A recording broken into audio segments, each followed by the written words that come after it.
Enchanté.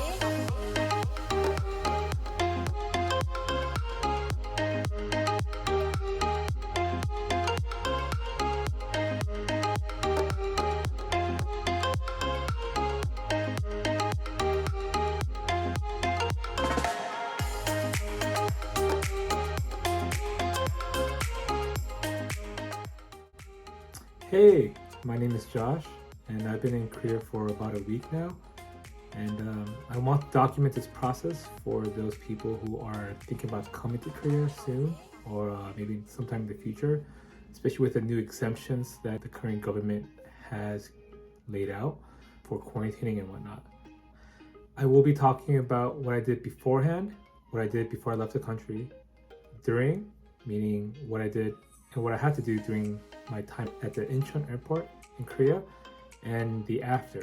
Just a reminder that things are subject to change depending on what the Korean government does in the future. So this information can become invalidated in the future when the Korean government or if the Korean government does change anything. I will be adding all the links to all these sites in the description below. Also, any links that might be helpful for updates and whatnot. So the first thing that you will need to fill out is the K-ETA application.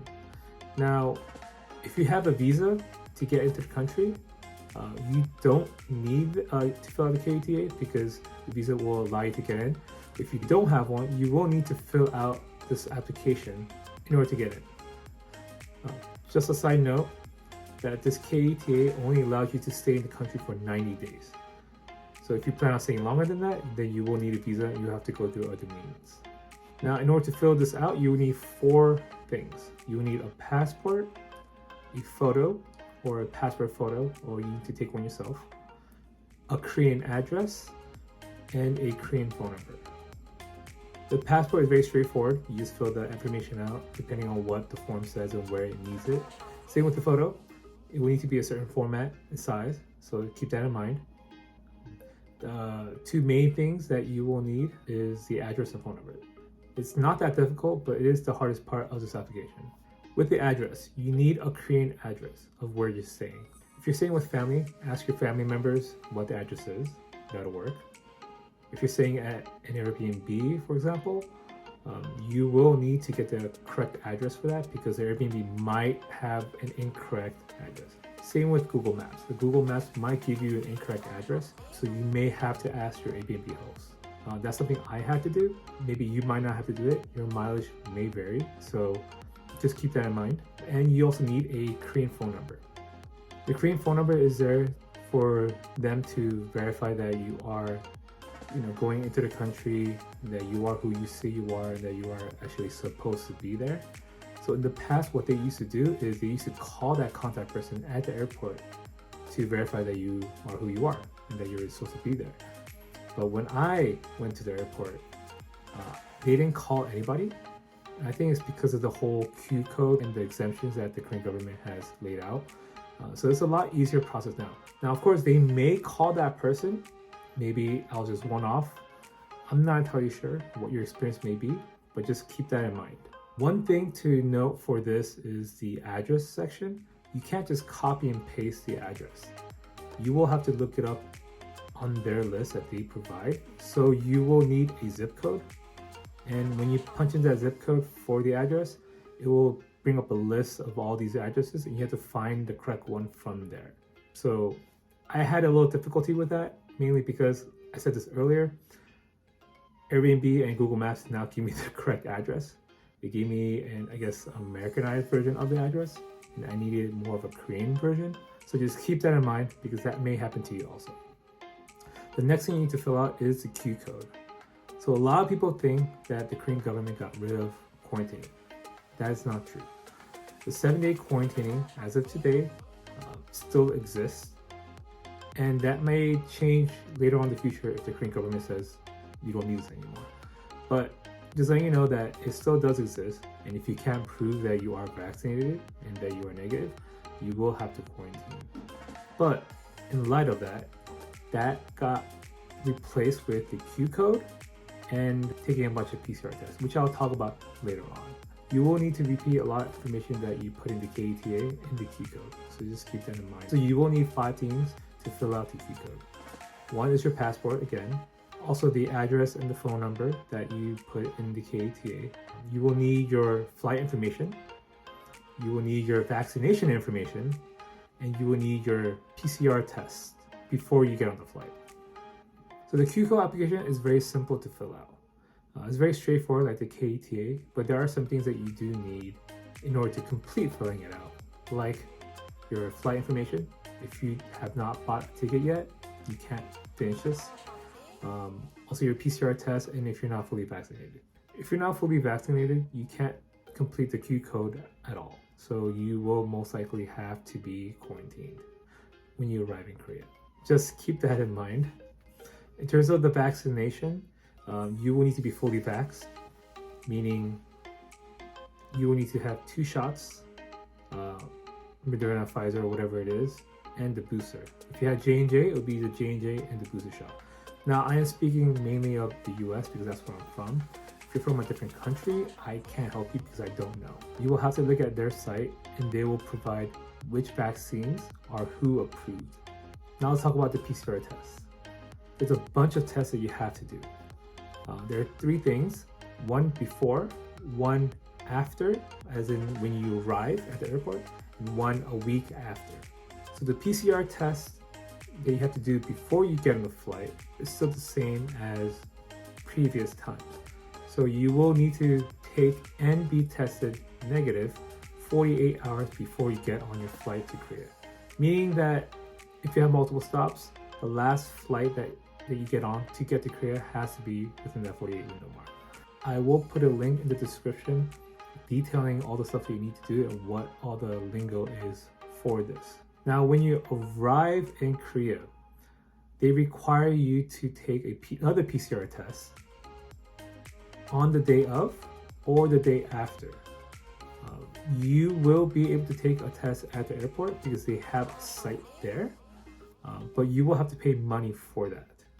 Or you can go to a site near where you're going to be living during your time in Korea. That's up to you, but you will have to do this. I'm not entirely sure how they keep track of you taking it, but I am assuming when you do take a PCR test, they do send that information to the government, or it is logged at the government.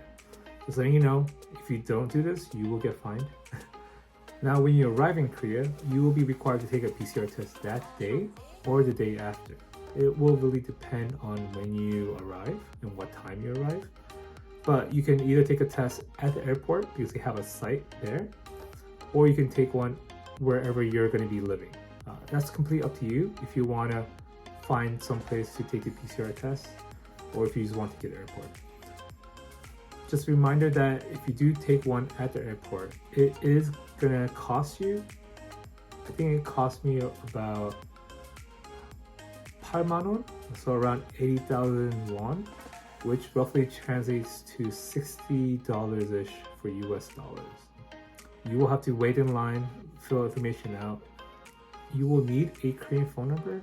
If you don't have one, I think you can forego that. I'm not entirely sure. You will have to talk with one of the workers there to figure that out.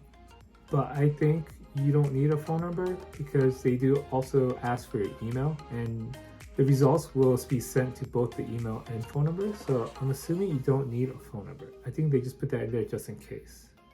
The last thing you need to do is you do need to take another test 6 to 7 days after you arrived. And this test doesn't have to be a PCR. It can be an antigen test.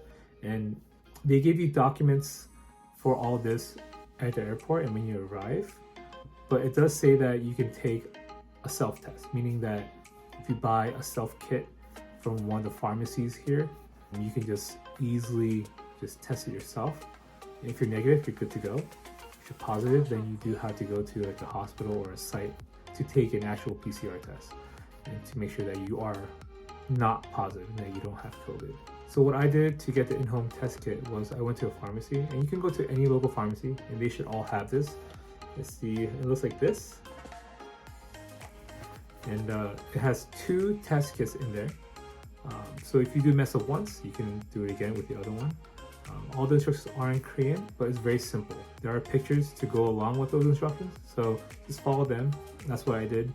It was very straightforward, and it doesn't really take that much time. This thing cost me about, I think, 10,000 won, so roughly around $8 to $9 US. So it may be a good idea to print out your K-ETA and your test results for your PCR. You will need those two because when you go to the airport before leaving for Korea and whatnot, you will be required to show those things to them. That happened to me. They wanted both my results and the K-ETA just to prove that I have the necessary documents to get into the country.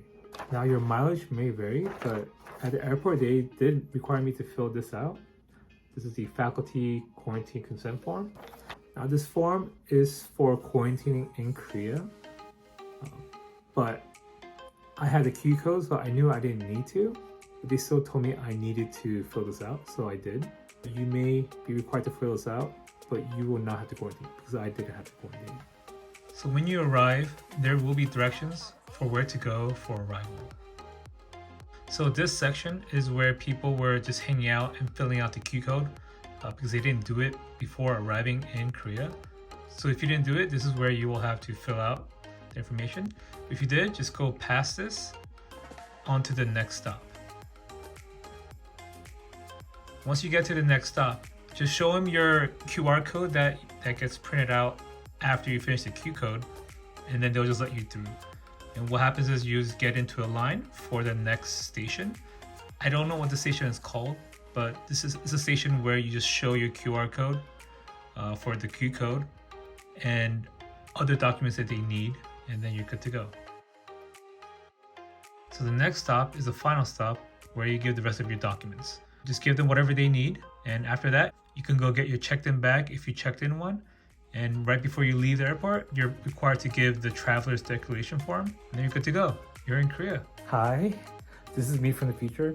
There's a couple things I forgot to talk about. One of it is the K-ETA, right? There's a small fee for it, and I do recommend finishing the K-ETA and the Q code as early as possible, meaning like if you have a couple days, a few days, maybe even a week.